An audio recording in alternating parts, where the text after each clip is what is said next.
warms them through and through. I can only believe that, because they say they have felt, somehow so bright, and everything has been so easy for the rest of the day. I can't quite pretend to get into that sort of mentality, but they're perfectly sincere about it. People think that Jimmy Young and people like this should be taken off the radio and sort of burnt at the stake and all kinds of things like that, which I think is wrong, because obviously people like Jimmy Young and enjoy what he does, and his programme's aimed at housewives.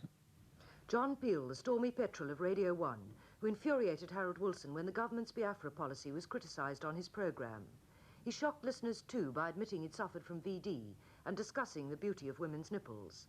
He joined Radio 1 and soon became the pop underground's champion.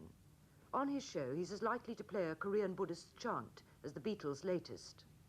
If you listen to Radio 1 for an entire week, or a year even, you won't hear anything at all that relates to anything that's going on.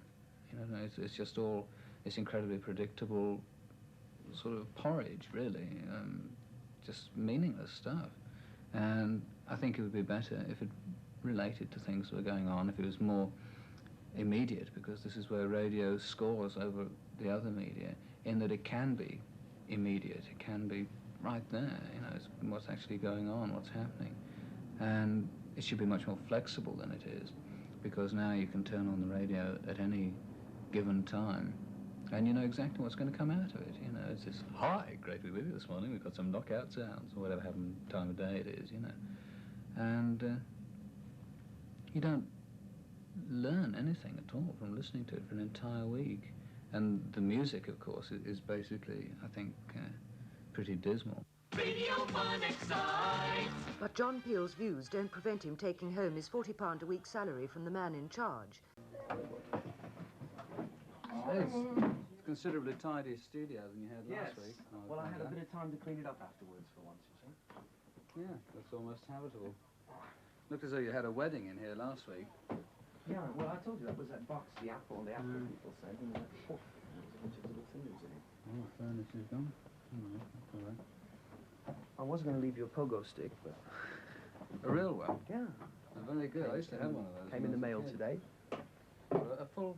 Yeah, size the thing is, I think it's for kids, because when I tried leaping on it, it just sank all the way into the floor. You know, it didn't have enough spring to bounce me back up again. I used to have one of those when I was a young lad, back around the turn of the century. I'm just on the janitorial staff here, you see, basically what it's all about. You won't find any in there. C-class. Clean ashtray. Right. Do you want this phone number? Some adoring female, no doubt. Yeah. Anxious. 56063. Does that mean anything to you? 5606. Wait. 6396.